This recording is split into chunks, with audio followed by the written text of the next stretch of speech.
Hi everybody, this is day one. Welcome to History and Geography. This is going to be fun. We're going to learn how to do reading of a crystal ball. We're going to learn to tell the future and predict the future in some crazy ways based on the history and knowledge of geography and the history around that social science phenomena that surround the people of that area and the history of that specific area. So that's the basic purpose of what we're going to do this year. But for this week, what we're going to do is we're going to start by figuring out what we're going to be studying. You guys are going to participate by suggesting your own topic and research area, what you want to study and look at in terms of geography and history. So you might have some place that's of particular interest to you because of something you may have read, or maybe a trip you took with a family members out to some different historical important place, or it might be part of your family's history and background. You might have something to offer in that way where your family has had some kind of a particular role, or let's see, maybe a long history of playing some kind of a part in or studying a conflict. So like my family, we have a particular conflict that we look at when we want to study history and warfare. We look at the Taiping Rebellion, which wasn't particularly heavily shaped by geography, but we other ones that we can use, like Battle of Gettysburg, where I live now, and I've developed a level of expertise with, that was extensively shaped by geography and had a global impact, by the way. So we can talk about how history and geography interplay and influence each other back and forth. We're going to learn those kinds of things. We're going to be able to, at the end of this week, be able to, in a general way, describe that. We're also going to have a basic predictive model using some important key terms and ideas. Our predictive models are going to be refined over the years, so they don't have to be perfect when we start these. We will look at first just a few elements of history, say, and in a geographic area, and we'll look at how those different elements influenced it, conflict and history in that area. So, for instance, the difficulty in obtaining access to a certain road or mountain may have influenced the history of the people living there, and of course the history of those people and their neighbors there, their interactions may have been shaped in turn by geography, or they may have changed the geography, like one of the examples we'll look at later on, and shaped conflicts because of that. That might have been unforeseen, but it happened nonetheless. But now we're going to have tools, predictive models, so we'll be able to look at things like the history of different peoples in the area. We'll be able to look at the legal situation, or the in the case of foreign countries in a conflict over a geographic situation or resource. We can look at the history of those, the international relation there. We can look at other factors as well, language barriers and those other types of social science phenomena that will play a part in history and how geography works with that. All right, so that's going to be one of the things we're doing. Very exciting stuff. So we're going to have a couple of examples we're going to work with specifically this week, and I want to point you towards the resources. I've chosen a couple of difficult ones for you, and I went difficult for a reason. First, I want you to have questions about it. I don't want it to be boring, but I want it to be challenging, so that even if you didn't understand it completely, that's fine. We've got all week to get through these, and we're going to come to a common understanding in the discussion groups together. You can ask your learning team members that you'll be assigned to today who might have a better understanding of these things, and we'll make sure we're all on the same sheet of music here. We're all synchronized back in classroom discussion with your instructor. First resource is a piece by Mr. Kaplan. Kaplan wrote The Art of Avoiding War. It's a nice essay. He also wrote the book Revenge of Geography, a personal favorite of mine that stays on my shelf since I was a social scientist of sorts. And we want to look at the economic impact of the drought in the U.S. West, California in particular, the Lake Mead situation, and how that's a man-made event. We also want to look at the contrasting story, a tale about California water management in the area of San Diego. And I would encourage you to also bring your own resources in as well. Look at a couple of different web links during the week and bring those to share through a video discussion like this, or send a link through the email or put it up on the bulletin board on the classroom site, however you want to do that, or just bring me the information, bring it to class so we can share it with your learning teams. Again, we'll be assigned to those today, later on in the day. So the first piece, the essay, The Art of Avoiding War, why that's important is it shows why geography, or how geography can have an impact in a conflict between peoples. So in this case, Darius of Persia was invading Scythians' territory and seeking to force them to battle. And he was being driven a little crazy because he couldn't do it. Why couldn't he do it? The geography there. There's a couple of key things happening. First, unlike the typical people that he would attack and invade, they didn't occupy a city. They were nomadic. So with the city situation, one of the typical situations Darius would face, he could move his army onto a piece of key geography or key terrain, and he could seize that. It might be a mountain overlooking a road or a mountain pass that controlled, a significant portion of that town's commerce, their food and trade and water and all that other good stuff. He could seize a water supply and that kind of thing that might force a city to reduce its water usage and hygiene now become unhealthy and unsanitary and become sickly and unable to fight. So over time that would happen, and so they'd be forced to do battle on Darius's terms. That would be the typical thing he could do. And typically in history, that's the kind of thing that would happen when you were invading force. You would do sieges and that kind of thing to wear an enemy down and force them into battle on your terms. With the case of the Scythians that are talked about in The Art of Avoiding War, one of the key goals of studying history and geography, by the way, why we do this, the Scythians didn't control territory the same way that other people do. They didn't build giant cities. They were nomadic, and their territory was enormous. It had to be to support nomadic people. You need a lot of space to do that. So they had an enormous area they controlled, which created some problems for Darius. Theory of distance, for one thing. He had to control an army over a large area and try to direct things far from his own home base, while the Scythians had the home field advantage, so to speak, and were able to more easily ignore things like distances involved in organizing their defenses and their movements. Much easier for them to do that in defense. So those guys, the Scythians, were very easily able to choose when they wanted to fight Darius and to make things difficult for him. It cost him resources in battles that were not of his choosing. And typically, you wouldn't normally choose to engage in a battle if you were a victorious commander. You don't choose to engage in battles unless you know you're going to win them.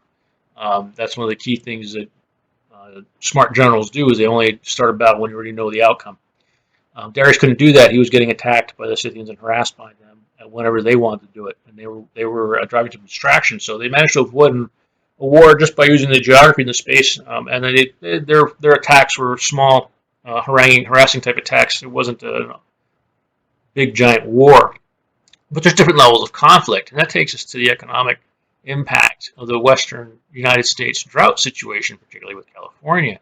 Oddly enough, this is a man-made event. This is where history plays a part in the geography. So we look at California, it's not a completely natural environment. Lake Mead, for instance, one of the larger water supplies for the area, particularly in Northern California, in the San Joaquin Valley, that's a man-made reservoir. Now, it might seem silly for anyone to assume that they could have just taken a bunch of water, dropped it into a hole in the desert, and it would have been there perpetually without some very different strategies involved for protecting that. Now, there were several conflicts throughout history over this water. Mostly these are just legal battles. These are things in court, lawsuits and that type of thing. But with the First Nation, the Native American Indians who were pushed off their land,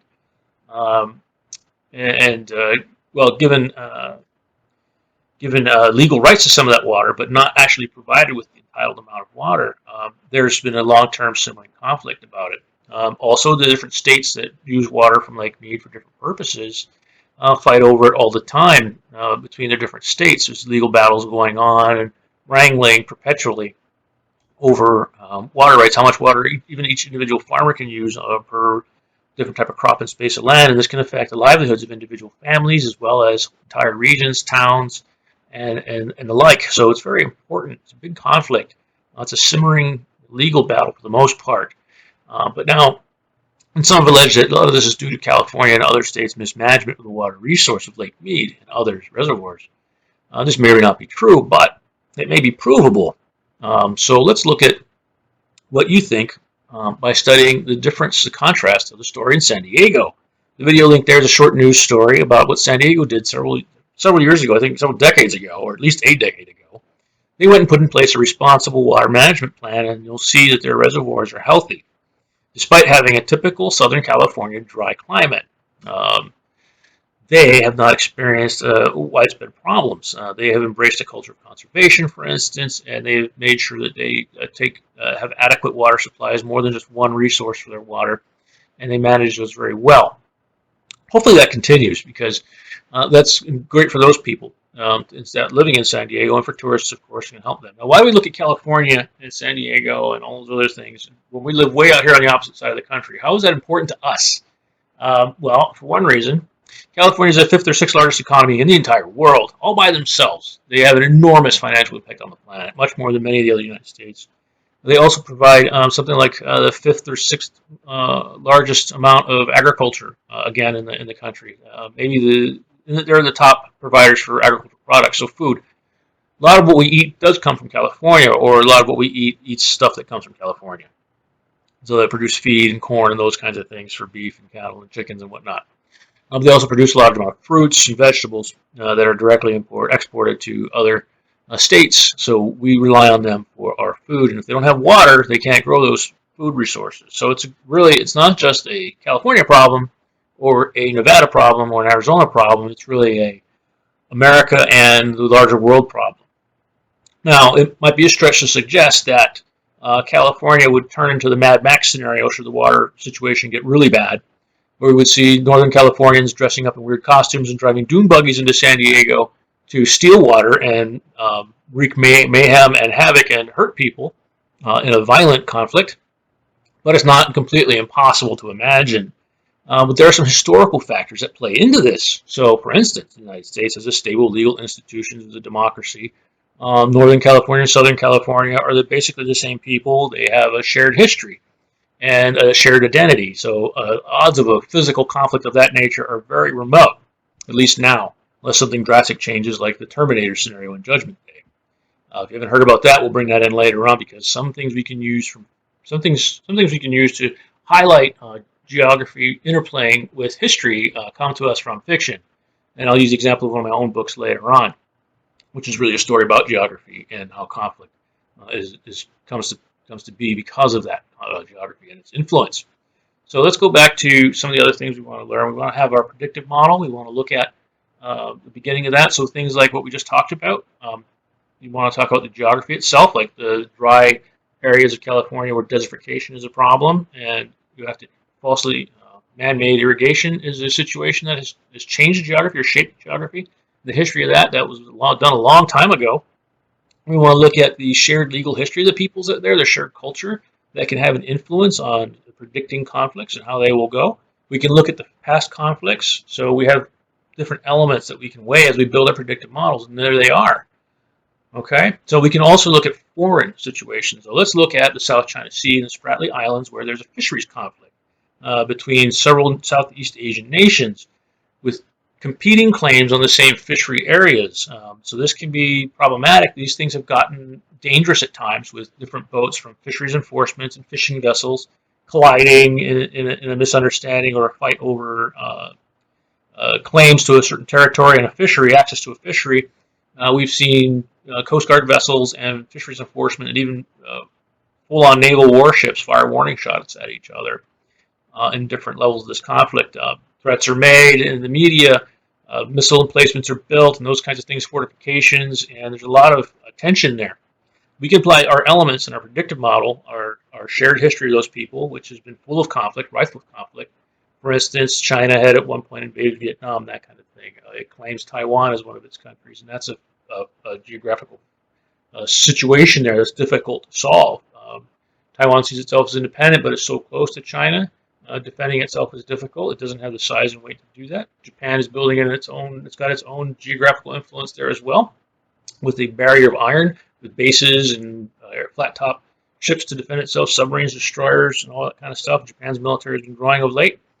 Those kinds of things. So these kind of geographical situations and understanding different elements, the shared history, the legal history, the history of conflict, language barriers, cultural differences and barriers. Those kinds of social science phenomenon feed into this and play into the geographic conflict. If these people were further apart, perhaps, it might not be an issue, but our world is ever shrinking thanks to advancements in technology, eroding the tyranny of distance, and the constant reference of the zero-sum game where everybody believes that resources are finite and always shrinking and there's only so much to have. They believe in this pie, this one pie, and that's all you have and you can't grow it. But through careful stewardship and guardianship of resources, we can see that you can continue to grow your pie and have more to share. Advancements in technology for growing food, for instance, have allowed us to feed a population much larger than what could have been imagined just 150 years ago. So we're going to look at those different factors. We're going to build our predictive models. You're going to go out into Google yourself and Google those terms. We're going to come back to the discussion. We'll share our understandings, and we'll talk about our own research interests. And then we'll talk more about how we're going to do our assessments. Basically, it's going to be whatever your team decides to do, and I'll give you some guidelines. All right. See you in class. Good luck with the readings.